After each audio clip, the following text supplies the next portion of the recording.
Shabbat Shalom. It's a very special time of year. We are fast approaching Pesach, Passover. We are focusing on the festivals at the moment because we are in the fall festival season. Sorry, not the fall festival, the spring festivals. So the first festivals of the year are the spring festivals. We in South Africa are in the fall, in autumn. So it's measured from Israel. So that's in the northern hemisphere, and they are in springtime. So it's the spring festivals. The first one being Pesach, Passover, and so on the 13th, the evening, sunset on the 12th to sunset on the 13th of April is Pesach, Passover, and then sunset on the 13th to sunset on the 21st of April are Matzot, that is unleavened bread, the Feast of Unleavened Bread. It's a 7-day feast, and then within that 7-day feast is another separate feast, the Feast of First Fruits, or Habikurim, first fruits. So the first fruits is on the first day after the first Shabbat after Pesach. So that will be Sunday, the 21st. So the spring festivals are 3 festivals that are kind of all together. And so in Israel, traditionally, Israel and Jews throughout the world have celebrated Passover, Pesach, and it incorporates all 3 of those festivals, and they just refer to it as Pesach, and then a 7-day, 8-day feast ensues, celebrations. And so this is the first of the celebrations that God ordained to be kept. And so we are looking at these things from a Christian perspective, and why should Christians worry about these things? And aren't these the feasts of the Jews? And the scriptures clearly tell us that they are God's appointed times. Not the feasts of the Jews, but the feasts of God, the appointed times of God. Moed are appointed times or appointments. And so it's like a meeting with God. And so it is indeed necessary. And today is not really, I'm not going to focus too much on why Christians should observe these things. I'm just going to share some of what Yeshua and his disciples shared and did. So before we get there, just a quick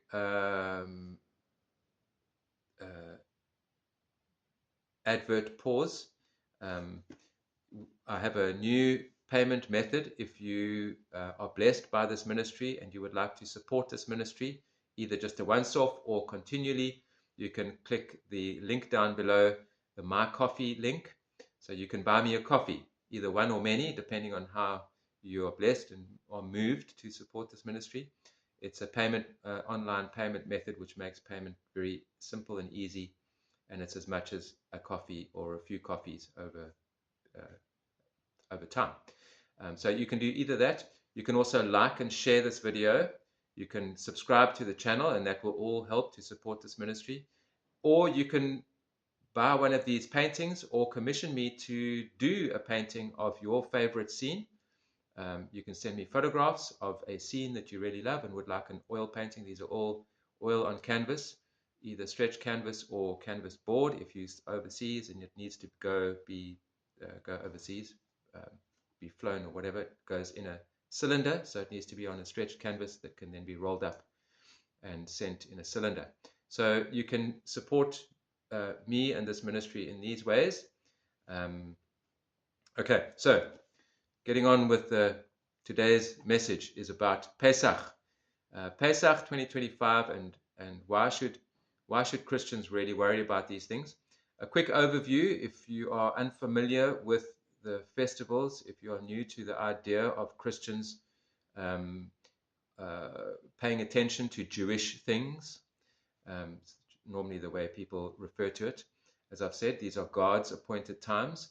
And so the festivals that are first mentioned in Exodus 12. This is when Israel was, before Israel was a nation, They were a people who had ended up in Egypt. They had grown over a period of 400 years that they were in Egypt. They had grown into a formidable nation, which caused great consternation to the leaders of Egypt at the time.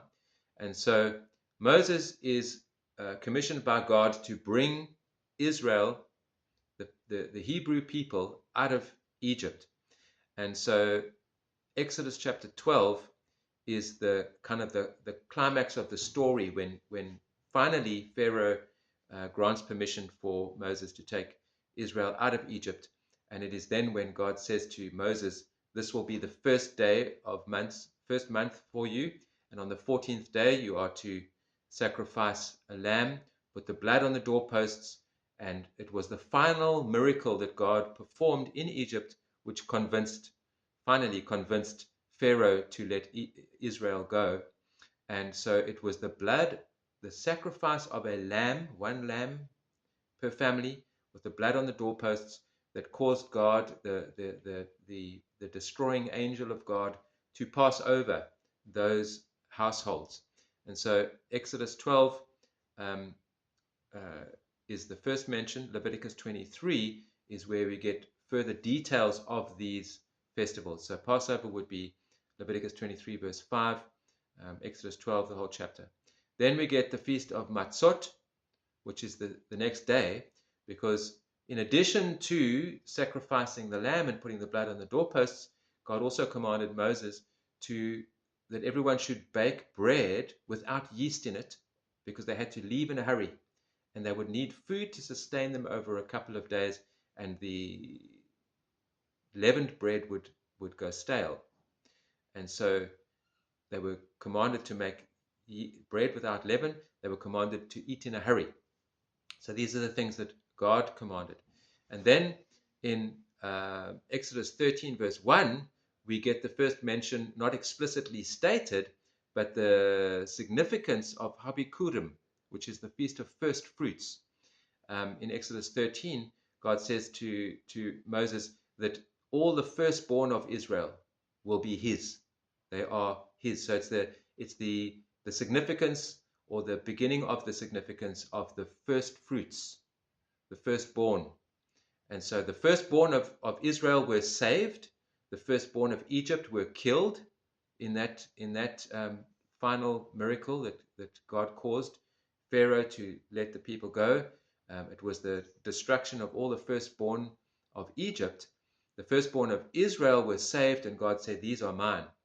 And so it's the first fruits, the first symbolic revelation of first fruits. And so it's the first mention of that. And then in Leviticus 23 verse 9 to 14, we have first fruits more specifically described, how Israel from then on should celebrate this festival of first fruits. So we have these three festivals, which are the spring festivals, which we are now moving towards. The 12th and the 13th begins Pesach, and this is the historical aspect. I've been through the historical aspect many times in the past, so I don't want to focus on the historical aspect today. What I want to move to is the Second Testament, the New Testament, and how these things were celebrated, how just an indication of the fact that they were observed. And so, and then what I really want to focus on more is the significance of them from the New Testament perspective, because this is the Christian perspective that means that they are not insignificant anymore. They are no longer, it's not, the Christian church today will say that these things are Old Testament, it's Torah, it's law, and we are no longer under the law, so we don't have to observe these things anymore. And I would hasten to add that we don't have to do anything. And so, however, that truth doesn't negate the fact that these are still God's appointed times. And if we love him, and if we believe that we serve him, then at the very least we should want to know what he has said in the past, what was required, and how those things may still apply today. And so I have of no doubt that they have huge significance today, and I believe because they'd have such huge significance, it has been one of the victories of the enemy to cause those who seek to serve the God of the Bible, cause them to ignore, disregard these things. So, Passover, Matthew 26, we'll turn to Matthew 26. I'm only going to read Matthew 26 because we don't have the time to do, to read and go through all of the references. So I'll give you the references, and I'll put in the description box below, I will give all the references to the New Testament observation through Yeshua and his disciples, and some of the teachings of Paul that reveal that these things were observed by them, and certainly Paul used the truths of these festivals to teach realities or truth that is very significant in our walk today. So Matthew 26 verse 2, I'll go from verse 1. Now it happened that when Yeshua had finished all these words, he said to his disciples, "You know that Passover comes in 2 days, and the Son of Man will be handed over to be executed." That simply is a reference to the fact that Yeshua and his disciples were aware and would be observing Passover, as he did. And again, too many passages to go through now, but to go through, you search for all those passages in which Yeshua himself, he grew up as a Jew, an observant, faithful, devout Jew in Israel, and it was according to the Torah, according to God's decrees, that all males would go up to Jerusalem 3 times a year for 3 festivals: Passover, Sukkot, Passover, Pentecost, and Sukkot, tabernacles. So he did indeed do that. And so now, at the end of his ministry, at the end of his life, he is going to celebrate the Passover with his disciples. Verses 17 to 19. Now on the first day of Matzot, that's the first day of unleavened bread, the disciples came to Yeshua saying, "Where do you want us to prepare for you to eat the Passover?" He said, "Go into the city to a certain man and tell him, 'The teacher says, my time is near. At your house I am to keep the Passover with my disciples.'" The disciples did as Yeshua had ordered them, and they prepared the Passover. Now, when it was evening, Yeshua was reclining at the table with the 12. As they were eating, he said, "Amen, I tell you, one of you will betray me." And being very sorrowful, they began, each one, to say to him, "I'm not the one, am I, Master?" And he replied, "The one who dipped his hand in the bowl with me, he is the one who will betray me. The Son of Man, indeed, goes just as it is written about him, but woe to that man by whom the Son of Man is betrayed. It would have been better for that man if he had not been born." And Judah, the one betraying him, replied, "I'm not that one, am I, Rabbi?" Yeshua said to him, "You have said it yourself." Now, while they were eating, Yeshua took matzah, and after he offered the bracha, the blessing, he broke and gave it to the disciples and said, "Take, eat, this is my body." And he took a cup, and after giving thanks, he gave to them, saying, "Drink from it, all of you, for this is my blood of the covenant, which is poured out for many for the removal of sins. But I say to you, I will never drink of this fruit of the vine from now on until that day when I drink it anew with you in my Father's kingdom." After singing the Hallel, they went out to the Mount of Olives. Then Yeshua said to them, "This night you will all fall away because of me." So there we see some of the details in Mark 14, 12 to 16, parallel passage, which gives some more different aspects. Luke 2 and Luke 2 verses 41 to 42 and chapter 22, verses 1 and 7 to 20. John chapter 2, chapter 6, chapter 13. I'll put all these references in the description box below. And 1 Corinthians 11, verse 23 to 29. Paul gives a teaching based on this. So we have the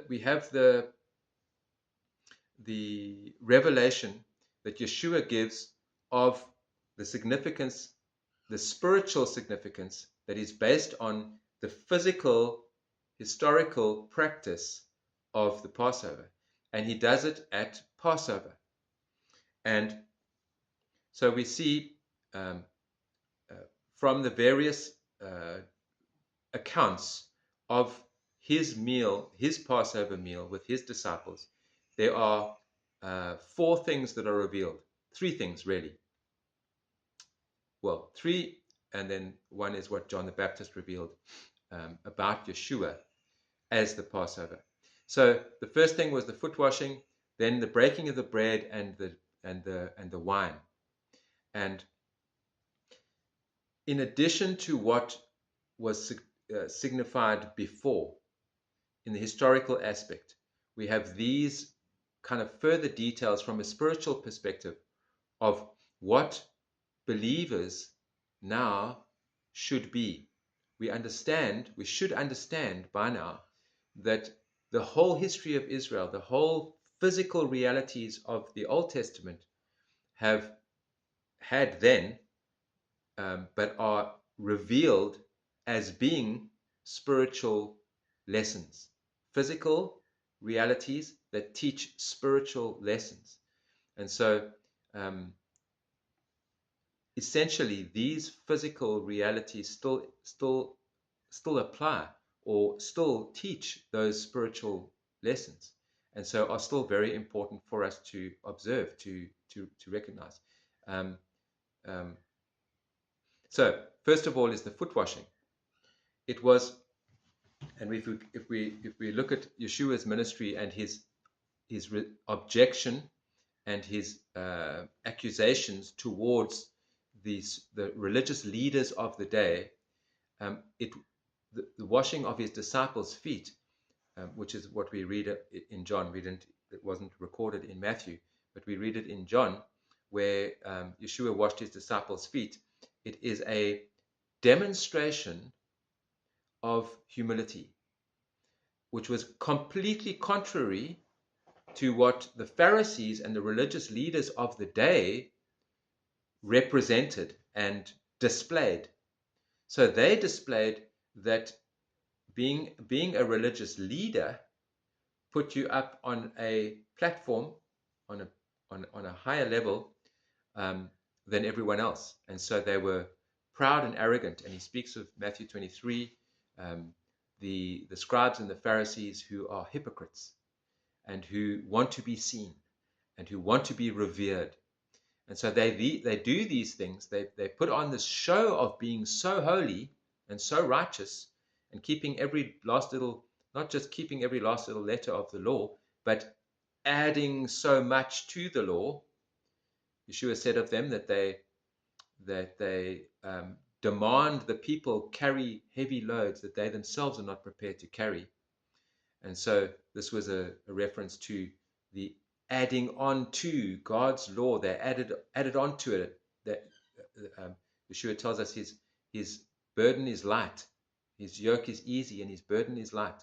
The psalmists tell us that the Torah, the law, is a joy, is easy. It's not this heavy burden. People say, "Oh, it's impossible to keep the law." That's contrary to the character of God to believe such a thing, that God would create a thing or institute a thing which is impossible to keep, because it's like it's not just. And so what was impossible to keep was everything that the scribes and the Pharisees, the religious leaders, had made it to be, which was not what God intended it to be.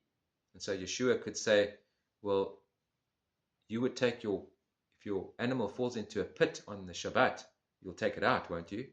So just a common sense thing.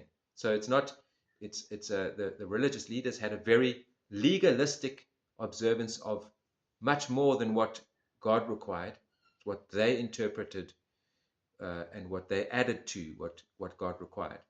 So we see in the foot washing, we see this contradiction to what the scribes and the Pharisees, the religious leaders, the high priests and the priesthood, and what they demonstrated. They demonstrated in superiority, and they were like the celebrities of the day. Whereas Yeshua not only taught his disciples that if you want to be the greatest, you must be the least. He showed them, not only by the foot washing, but by then going on to die on the cross, to take on the sins of the world. And so the foot washing was a demonstration of humility. If you want to be a great leader, you must be humble. You must be prepared to do the lowest of the low jobs of the day. So washing the feet of guests at a dinner was the job for the lowest of the slaves. In other words, in a rich man's house, the one who was the least, the one who had the lowest rank in the household, the lowest of the slaves, the youngest, most recently purchased slave, I would imagine, would have been the one who was doing the worst of the jobs. And the foot washing was that job. And so Yeshua does it himself, and he shows his disciples. Then the bread and the wine, we understand these symbols well because we do communion so often. Essentially, it was the third cup of the 4 cups of wine that were drunk. And that brings significance to what Yeshua says about, I won't drink this cup again. So it was the third cup, which was a significant cup at the meal. And so to know and to understand even some of the traditions, I've said this often before, though not biblically prescribed, what is to be done at Passover, as say the Seder meal at the Passover, which has the Seder plate, which has the lamb shank, and it has the bitter herbs and the salt water that you dip your parsley in. The bitter herbs and the lamb shank, these are more biblical than some of the other things, certainly the 4 cups of wine. Yeshua, they would have been practicing those were part of Jewish traditions by then, and so they would have been practicing. It was the 3rd cup of wine that he would have drunk, and he wouldn't have there was a 4th cup, and so saying what he said about not drinking it again was significant.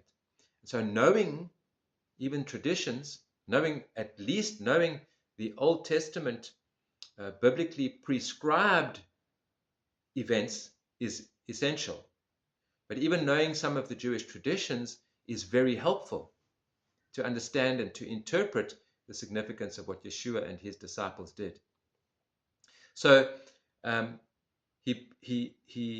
wine was the symbol of blood. That's very significant in God had established the sacrificial system, and he had said that you do not eat anything with its blood in it, because the life of anything is in its blood. And so the blood is very significant in the spiritual context, because it's the life of that person, that animal, or that person. And so Yeshua, and then in the sacrificial system, at Yom Kippur, at Atonement, which we're coming to in the fall festivals, which is very interesting. We'll get to that. I'll speak about that again. The blood of the sacrifice is to be sprinkled on the mercy seat of the Ark of the Covenant. It was by the blood of the sacrifice that things were cleansed. And so the ashes of the red heifer and the blood of the sacrifice were the things that were used to cleanse and to sanctify the implements and the furniture for temple worship. And so the blood is significant. And so now he is really declaring the beginning of the new covenant, Jeremiah 31, in which his blood is the cleansing agent. His blood is the blood of the sacrifice that is now cleansing the world. And so the cup is representative of that blood. It's a symbolic, it has symbolic significance. Like the whole festival, like the festivals throughout the year are symbolic, like the history of Israel is symbolic. And so no Christian today would say, oh, we don't need to celebrate communion, do we? I mean, surely we don't have to celebrate communion. They wouldn't say that. They would say, no, we have to. Of course, it's one of the it used to be 7, I can't remember what they called now, what the Roman Catholics call them, essential traditions or observances that you have to keep. The Roman Catholics had 7. The Protestants now only have 2, communion and baptism. And so they wouldn't say, okay, we're free from. It's part of Pesach. It's one of the symbols. So it's symbolic. And so it's the bread represents his body, which is broken. The wine represents his blood, which is spilled. And so he is the sacrifice.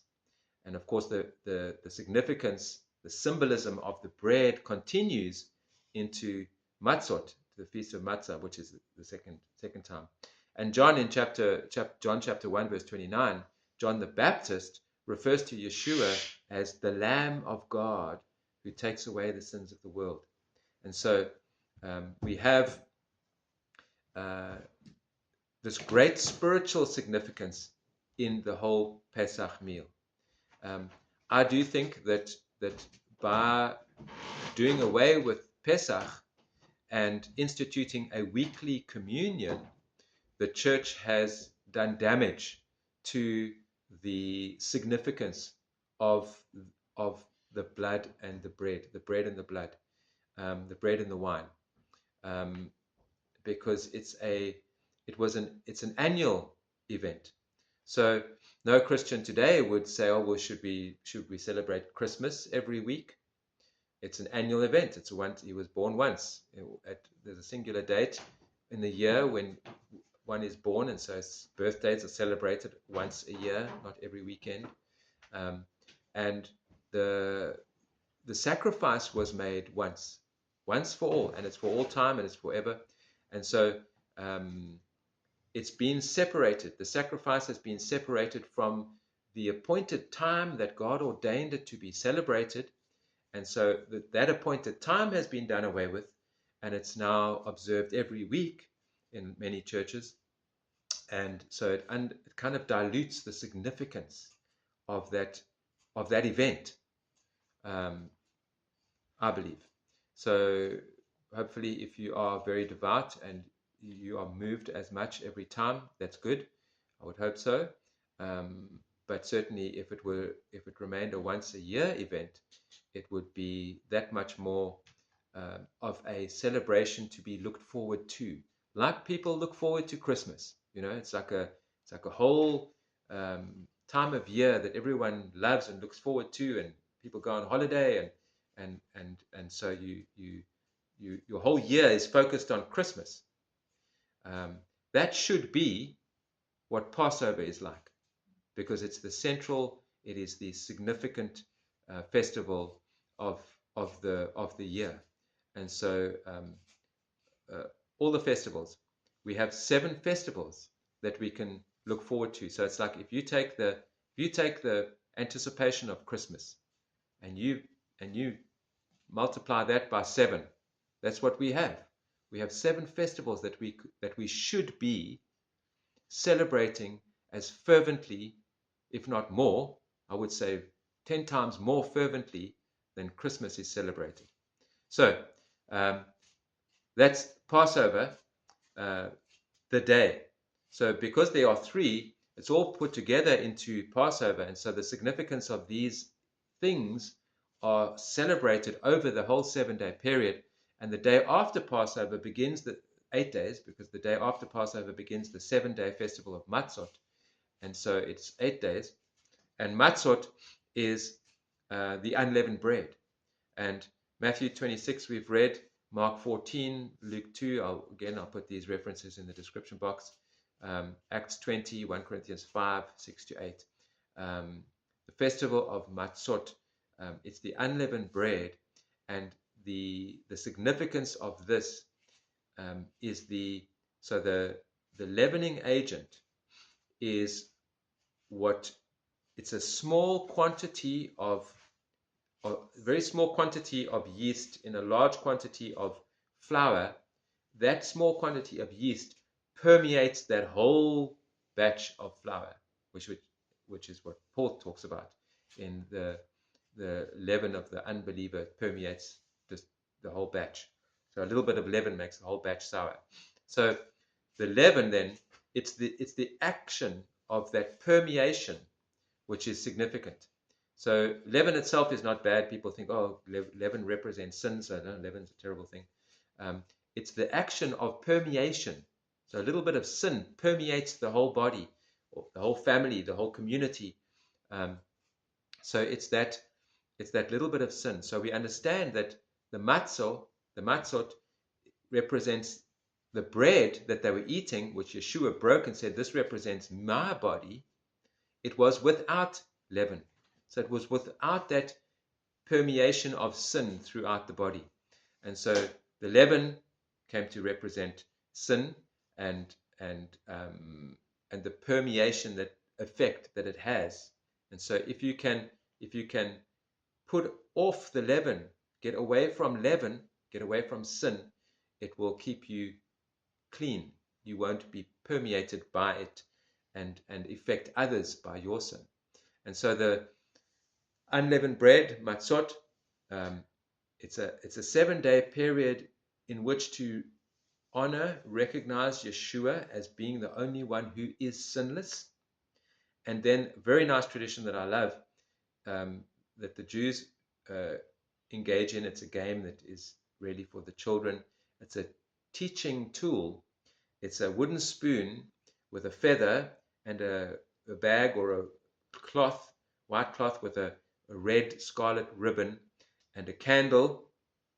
And the mother of the house would hide some yeast. So before Passover, the house must be cleansed of any yeast. All yeast must be chucked out. And the mother would hide some yeast somewhere. And then the father would go with the children, and they would go and hunt for the yeast.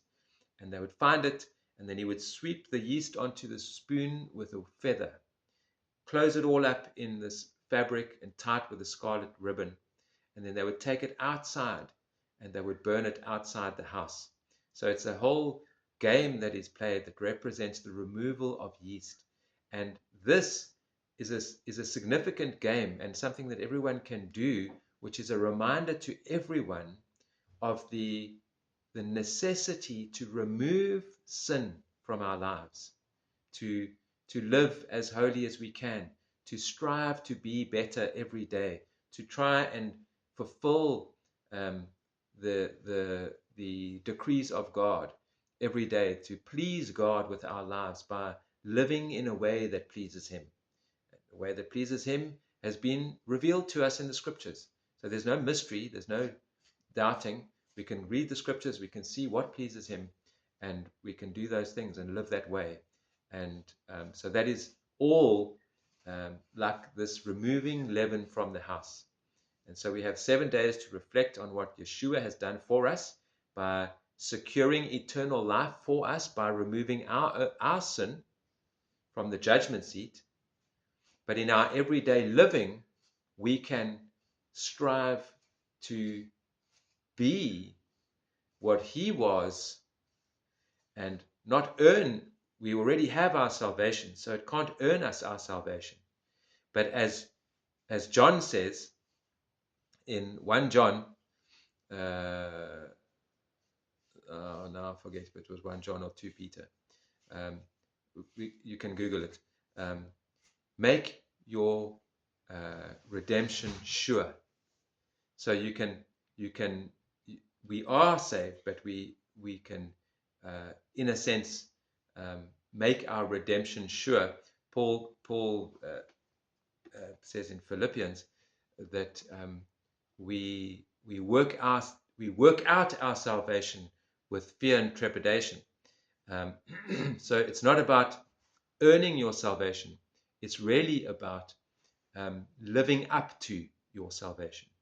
So the James, in the book of James, he says, show me your faith without works, and I will show you my faith by my works. And so it's not that the works save you. It is that the works should flow naturally from a person who is saved. Those works should flow. It is 2 Peter.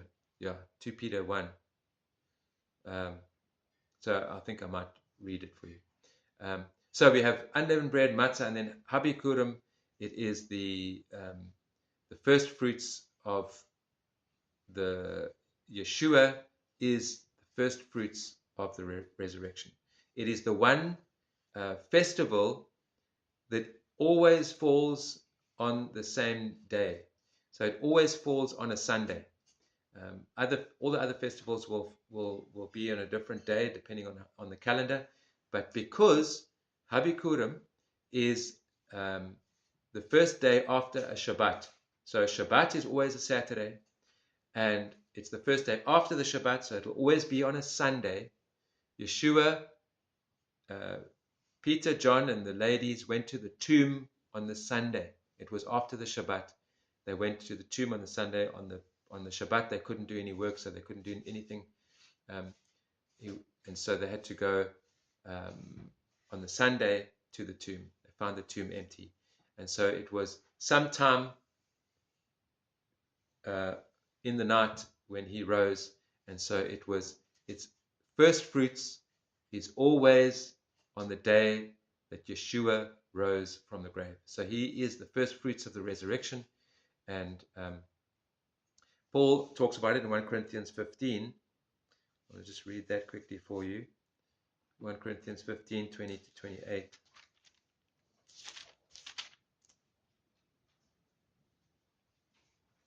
But now Messiah has been raised from the dead, the first fruits of those who have fallen asleep.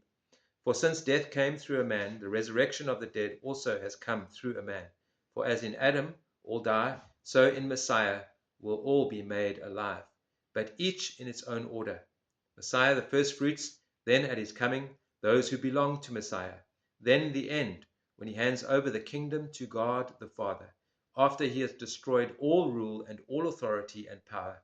For he must reign until he has put all his enemies under his feet. The last enemy to be destroyed is death. For God has put all things in subjection underneath his feet.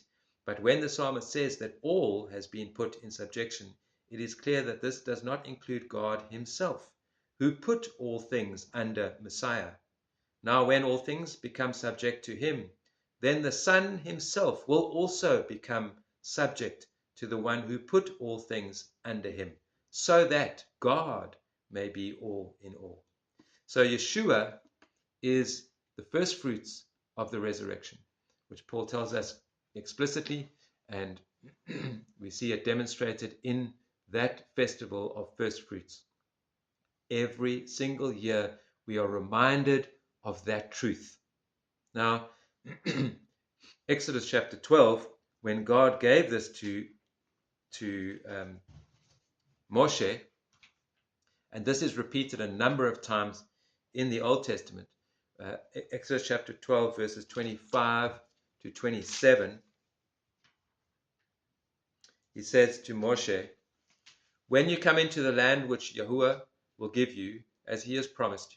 Yahuwah is the personal name of God. So Yud He Vav He is the tetragrammaton, the 4 Hebrew consonants, which are the personal name of God, which God gave to Moshe in Exodus chapter 3, verse 14 and 15. So and I believe it's best pronounced Yahuwah. You might have Yahweh or Jehovah. When you come into the land which Yahuwah will give you as he has promised you, you are to keep this ceremony. Now, when it happens that your children ask you, what does this ceremony mean to you? You are to say, it is the sacrifice of Yahuwah's Passover, because he passed over the houses of Bnei Yisrael in Egypt when he struck down the Egyptians, but spared our households. So he tells him explicitly that this festival is a memorial that you are to use as a teaching tool for your children. so that when they ask you, you can tell them what it's about, and generation to generation will remember what he has done. And so I said this, and someone challenged me and said, but now we have the Holy Spirit, and so now we don't need a remembrance to remember things, because the Holy Spirit teaches us and guides us and so on, which is true, he does, but we are still human, and we have teachings in the New Testament which illustrate the fact that we do forget.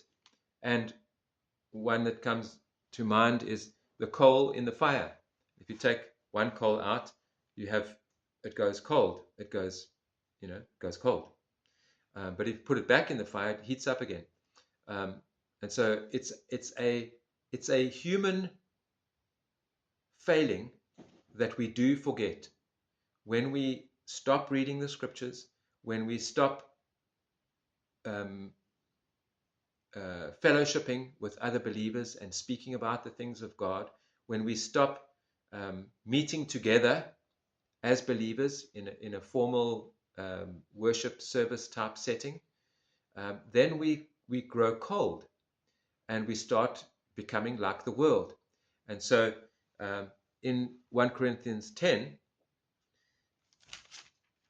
verse 6 to 11, Paul says, now he's described what Israel went through in its history, and he says in verse 6, 1 Corinthians chapter 10 verse 6, now these things happened as examples for us, so we wouldn't crave evil things just as they did.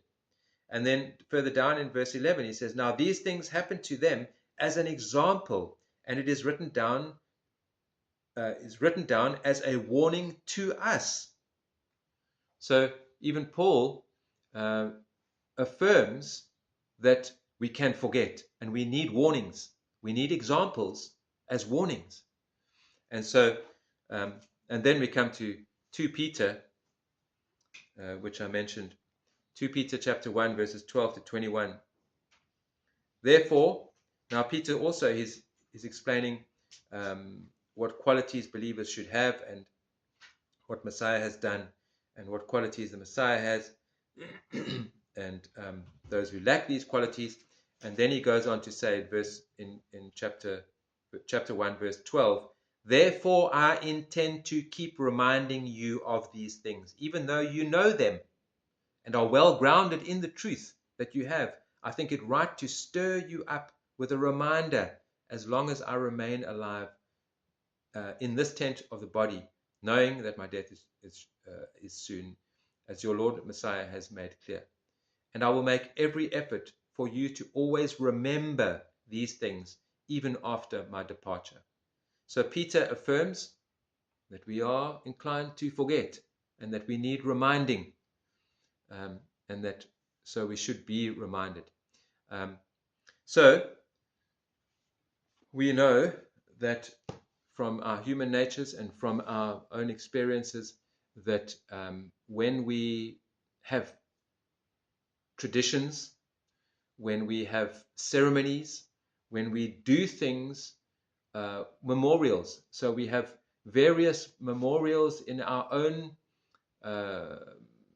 cultures. Every culture has a history.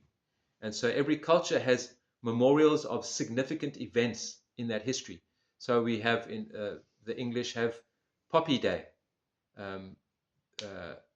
remembering the Second World War and those who died at, I think it was D-Day, the Flanders Fields, those who died on Flanders Fields, and poppies came up, and so they have poppies that's the First World War. Anyway, you get my point. Every culture has significant events in its history that it has remembrance. So we have public holidays to remember significant events in our history. And so these are things to remember. And so as believers, it's just we too need remembrances. We need to observe the things. God established these appointed times for a reason. He explicitly tells us that the reason is so that it can be taught from one generation to the next, so that we can remember. And so the church's neglect of God's appointed times is a great tragedy and a great disservice to all those who believe the Bible and the God of the Bible. So I hope this is a challenge. I hope it's an encouragement to know, at least search out if these things be so and if they should be observed. And if you find that you are inclined to, then stick with us, and we will celebrate God's appointed times at the time that they are meant to be celebrated. Do the things that we believe are meant to be done, and some extra things that are not necessarily commanded by God but are helpful, like those games that you play that help the children to enjoy the event and remember what it's about. Amen. Amen. Shabbat Shalom.